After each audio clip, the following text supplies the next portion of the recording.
Kaixo, Aralarren gaude eta gure helmuga Arritzaga bailara da. Aldapan gora egingo dugu, garai batean izotzak egiten zuen kontrako bidea eginez. Duela 40.000 urte, glaziar bat zegoen goazen lekuan, orain ez dago glaziarrik noski, baina bai izotzezko ibaiark utzitako arrastoak orain erakutsiko dizkizuegunak.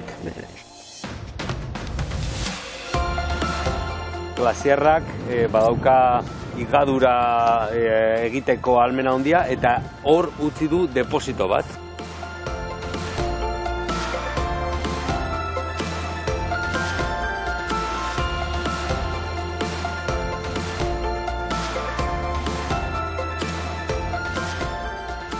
Nola eta zergatik desagertzen da glaziar bat? Konparatu daiteke orduan gertatu zena gaur egungo glaziarren atzeraldiarekin, horixe da gaurko abenturan jakin nahi duguna. Az gaitezen!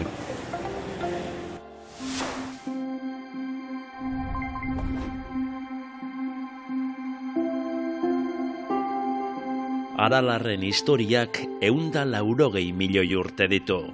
Bere arrokak osatzen dituzten materialak itsaso tropikal baten azpian eratu ziren, eta altxatu duela 40 milioi urte hasi ziren altxatzen. Iberiak eta Europak talka egitearen ondorioz, luzaroan itsasazpian pilatutako materialak poliki tolestuz joan ziren, eta 20 milioi urteren buruan arrokak altxatu egin ziren.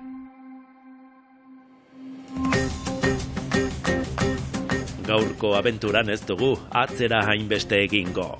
Denboraren makinan leku eta denbora bat jarriko dugu. Arritzagako glaziarra, duela 40.000 urte.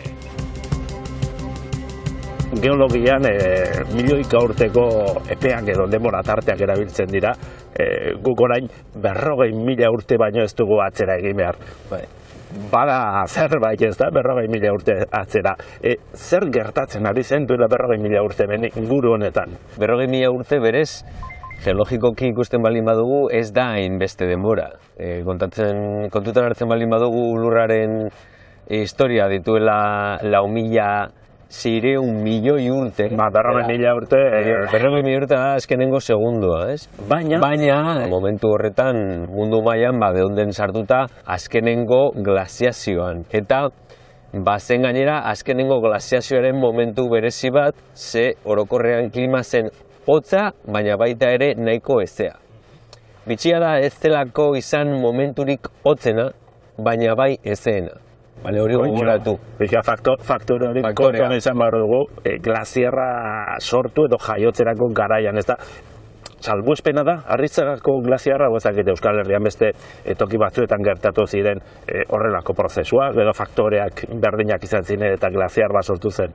Bueno, klimatikoki orokorrean esan dezakegu egoera berdina zela, baina oso glaziarismo bitxia eta marginala izan zela, hitz egiten ari dugulako oso kota edo altuera basuei buruz, osea, gaude hitz egiten 1.000 metroi buruz. Hori normalean, glaziarra handi erraldoi horiek gaude ziren askoz mendi altuago, eta 2.000 metrotetik gorako mendia. Beraz, orain ikusiko duguna salbuespena dela esan daiteke. Bai, adibidez, Gorbeian, bai, ere aurkitu izan dira glaziarren astarnak, edo glaziar baten astarnak, baina adibidez, Hanboton eta Aizgorrin ez.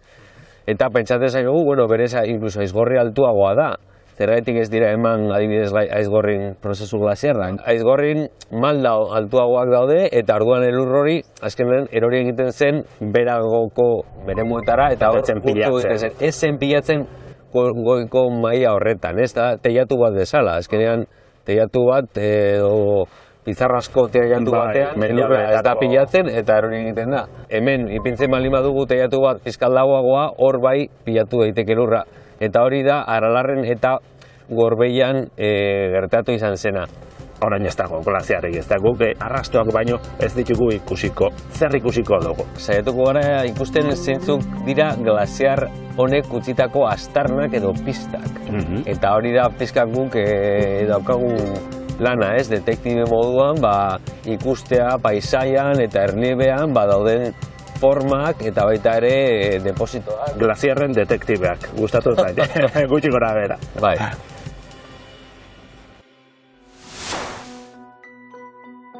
Glaziarrak izotz masa sendoak dira. Milaka urtetan zehar, elurra metatzearen ondorioz sortzen dira, eta ibaien antzera oso motel, baina etengabe mugitzen ari dira. Orokorrean, glaziarrak goi mendietan eta eskualde polarretan daude. Izan ere, glaziar bat sortu dadin, temperatura baxuak eta elurra ezinbestekoak dira.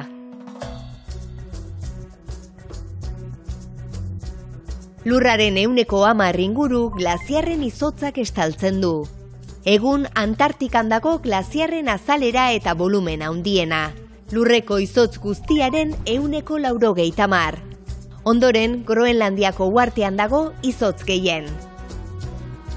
Gainerako glaziar guztiak mendiko glaziarrak dira, eta 200.000-tik gora daude oraindik. Gainera, glaziarrak dira lurralde askotako urriturri nagusiak. Planetan dagoen ur gezaren 75% gordetzen baitute. Glaziarrek bizirauteko nolabait orekan izan behar dituzte jasotzen duten elurra eta galtzen duten izotza. Gaurko saioan ikusiko dugu zein garrantzitsua den oreka hori. Neguan jasotzen duten elurrak udan urtzen den izotza baino gehiago izan behar du. Horri glaziarraren balantzea esaten zaio, eta gaur egun balantze hori leku askotan negatiboa da.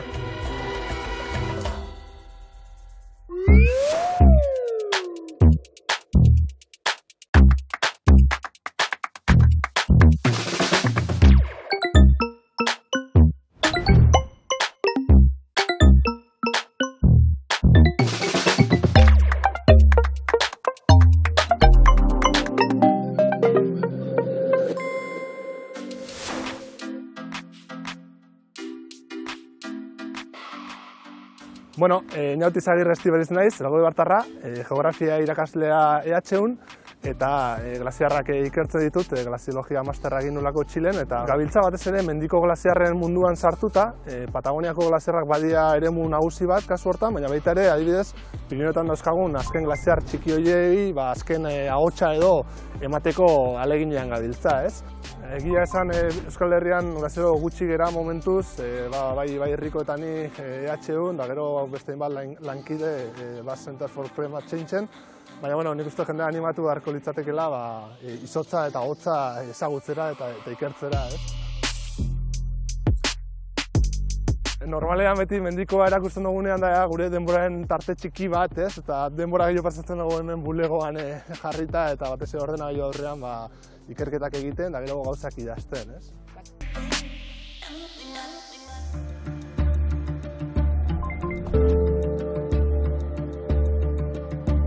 Glaziarren ikerketak askotan eraman ditu Patagoniara Inauti Izagirre eta Ibai Rico. Zehazki Patagoniako txoko ezezagunenetako batean izan dira, Darwin mendikatean, suaren lurraldean. Zientzia, alpinismoa eta abentura uztartu bituen bidaiaren emaitza da Into the Ice dokumentala.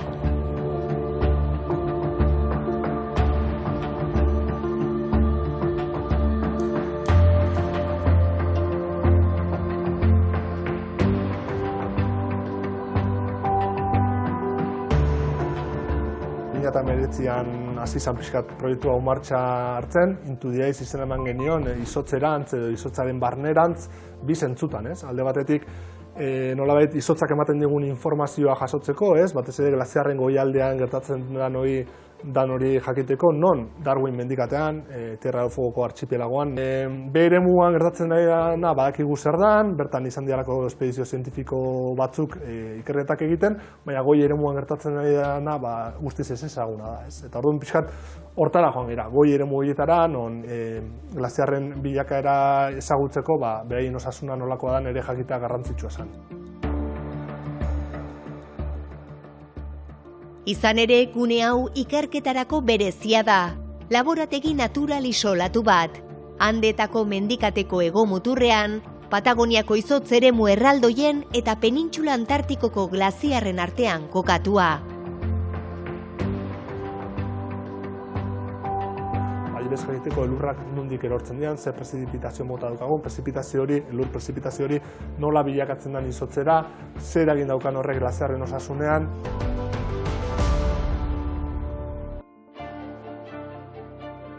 Baina glaziarren ikerketaz gain, espedizioak izan du beste helburu bat ere, Darwin mendikateko hainbat gailur esploratzea. Izan ere, horietako batzuk oraindik ez ditu inork zapaldu.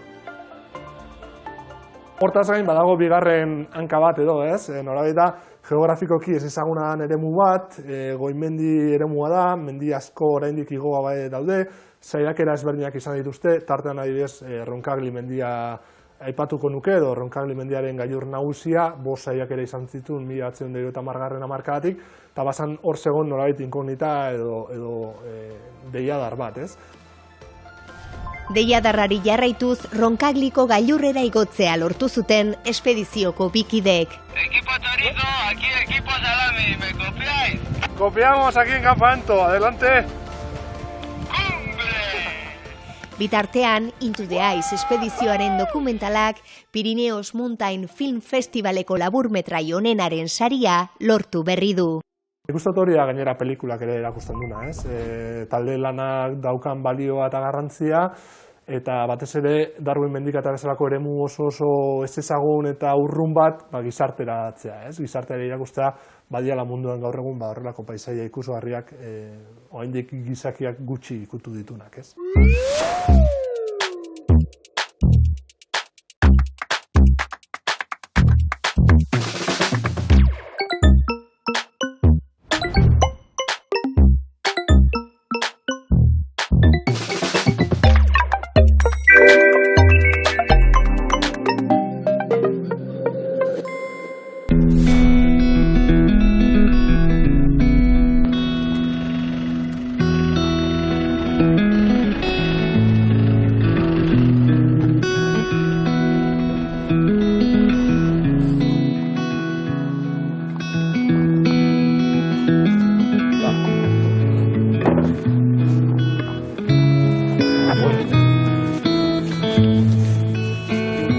Hemen ja dagoeneko ikusten dugu glaziarraren lehenengo aztarna, detektibe lana egiten hasiko gara. Zer ikusten duzuzuk hemen?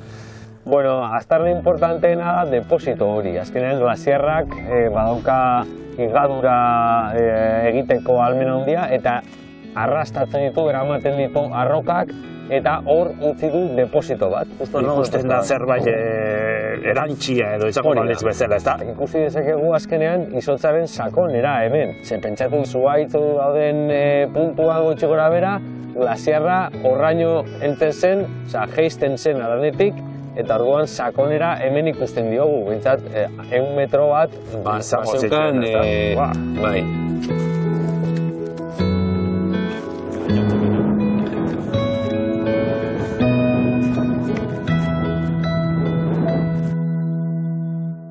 Hemen ikusten dugu zirku glaziar txiki bat, ez?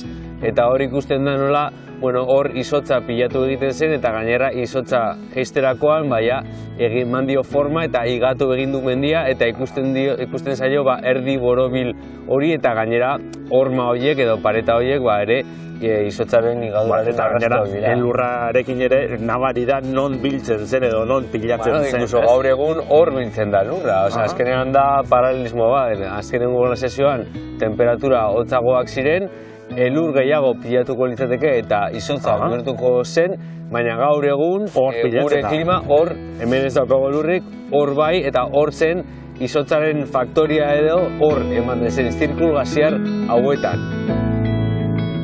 Glaziarrak denera 5 kilometroko luzera zuen. Izotz metaketa nagusia Errenagan zegoen, baina ikusi berri dugun zirku glaziar horren moduko bat baino gehiago zituen. Horietatik guztietatik jaisten zen izotzak bat egiten zuen Bailara glaziar nagusian.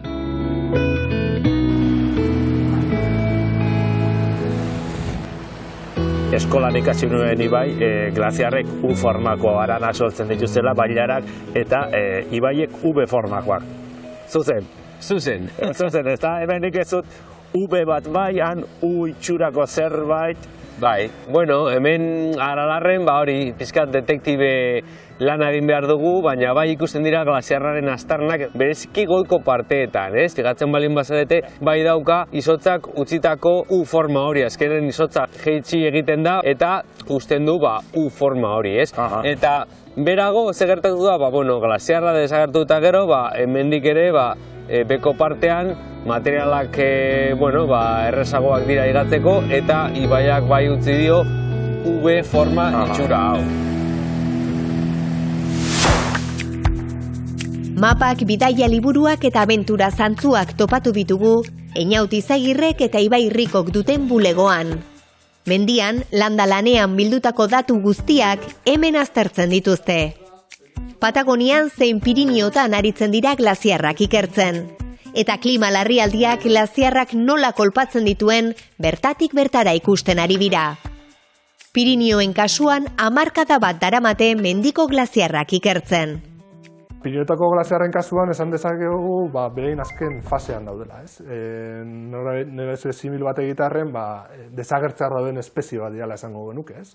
Batez ere 80. hamarkadatik aurrera bizkortu dan mehetze baten bitartez, eta azken urte hauetan, batez ere azken uda hontan izan dan uda sasoi horrekin, edo beroaldi horiekin, asko sufritu duten glaziarrak izan dira.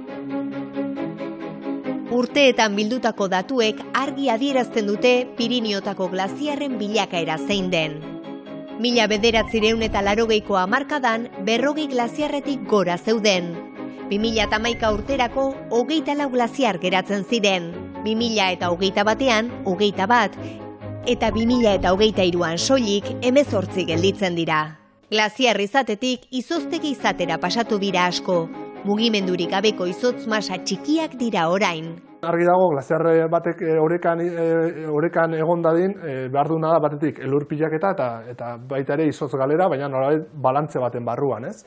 Gaur egun, pilatzen dana ia apenas da ezer, eta Pirinioen kasuan 5% edo 10% izango da asko jota, eta batez ere daukaguna da oso urtzeremu oso zabal bat. Glaziarretan neurketak egiteko teknologia ezberdinez baliatzen dira. Georradarrak erabiltzen dituzte glaziarren lodiera neurtzeko. Azalera eta volumen aldaketak neurtzeko garai batean 30 kilo baino gehiagoko eskaner pisutsuak eramaten zituzten mendira. Gaur egun, droneak erabiltzen dituzte geroz eta gehiago.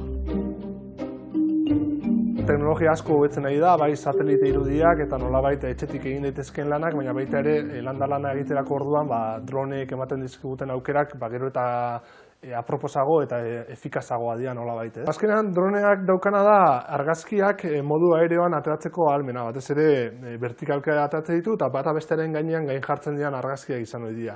Horrekin lortzen duguna da gero tridimentsionalki erliebe bat sortzea, erliebe modelo bat sortzea.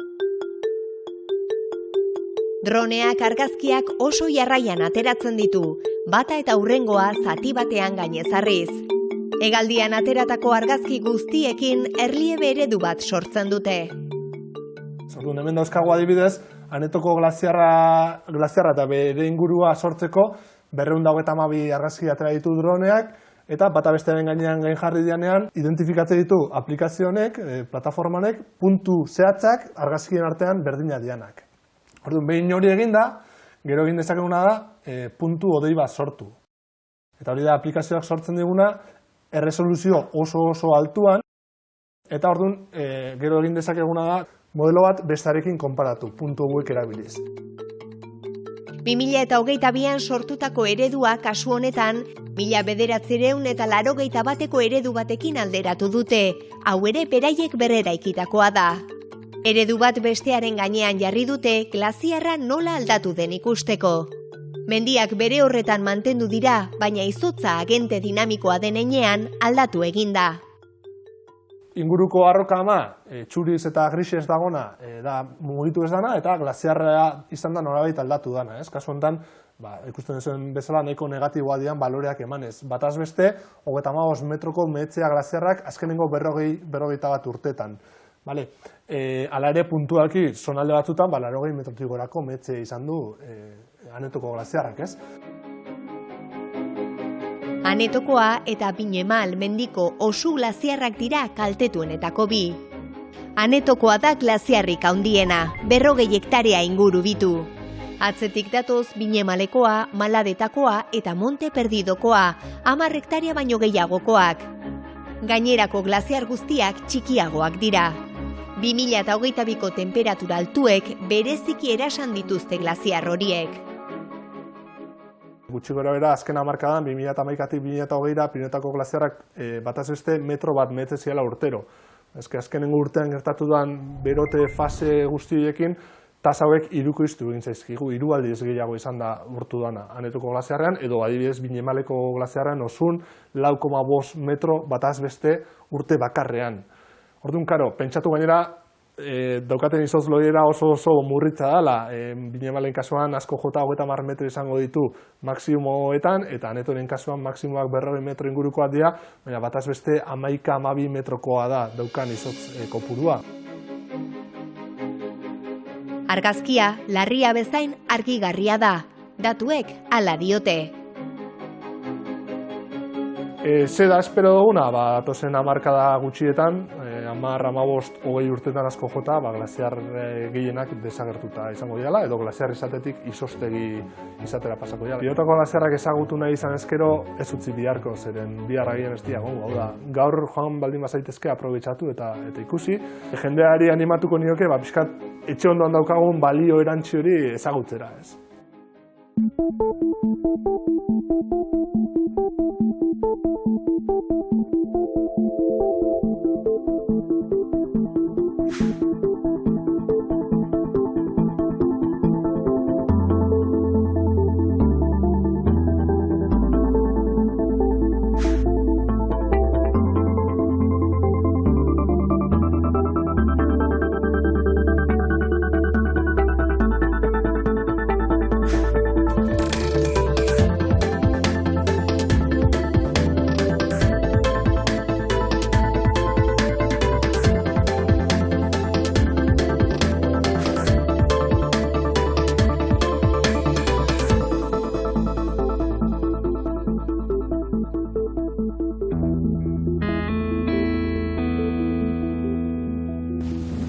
Depositoaren gainean gaude, ez da?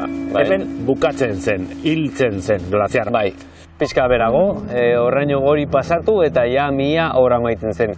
Eta hemen, azkenean glaziarrak utzi du metaketa handi bat, tamaina ezberdineko blokeak daude, hori da glaziar metaketa baten ezaugarri bat, heterometria eta klasifikazio eza, azkenean glaziarrak dena arrastatu egiten du, txikia, denak batera, eta adibidez hemen ikusten dugu bloke hau, eta pentsatu dezakegu, ze indar morfogenetiko naturalak eraman dezakete bloke hau onaino. Nondik etorri da. Nondik etorri da, Batzutan egiten duguna da, adibidez, konparatu litologia, ea litologia hau eta hemen ikusten dugun arroka ama bat egiten duten, eta askotan atera egin zaigu litologia hau datorrela errenagatik. Nola etorri da bloke hau, 5 kilometrotatik ona, glaziar bat izan da kasu honetan, beste froga bat. Detektibe lanetan esan dugu hori da froga, ez da? Handik etorri dela eta glaziar batek ekarri dionaren froga, ez da?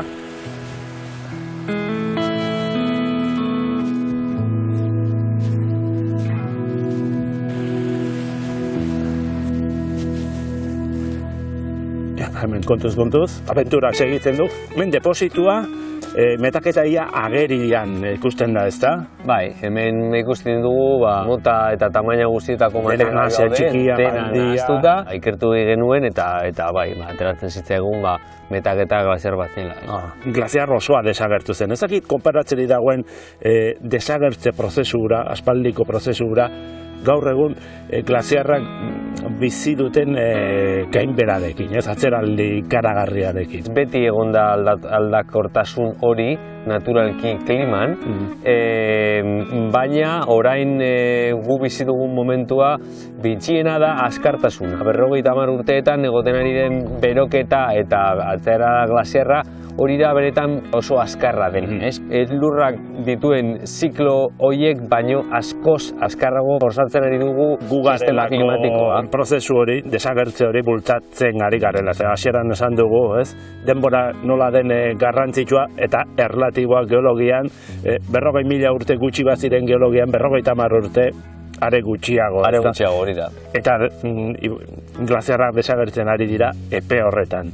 Bai, hori da 50 urteetan oso epe laburra da eta oso azkar pasatzen ari da. Bai. Oso ondo ba. Bueno ba, eskerrik asko abenturagatik. Zuei.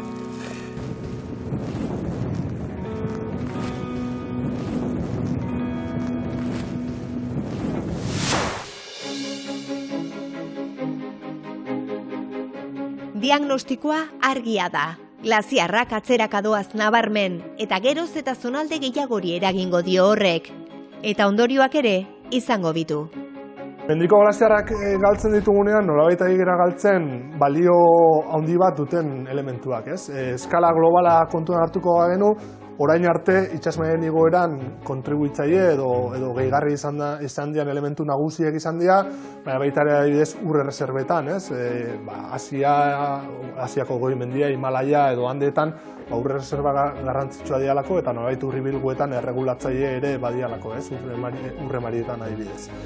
Pirinioetara ekarrita ez nuke gehiagitzen hortaz, baina bai izango nuke nolabait Pirinioetako goi mendiaren paisaiaren elementu nagusia diala, elementu natural eta kulturalak baita ere. Gaur egun, azkenengo hamarkadetan, Pirinioetan ikusten nahi dana, azken urteetan gero eta nabariagoa da adibidez Alpetan.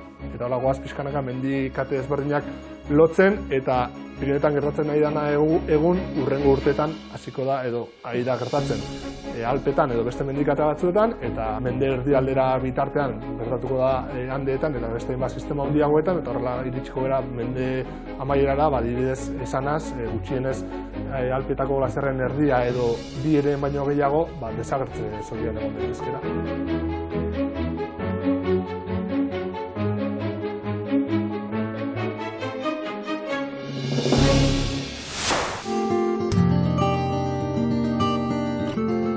Web horri honek munduko edozeinen lekutan erortzen den ur tanta batek itsasora iristeko egin behar duen bidea erakusten du.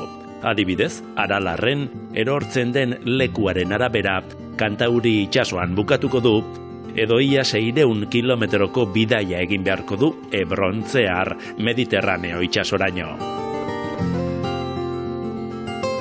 Bitxikeria zarago, bidaia virtual honen bidez argi ikusten da zeinen lotuta dauden ibaisareak, eta kutsadura urtanten moduan urruti iritsi daitekela.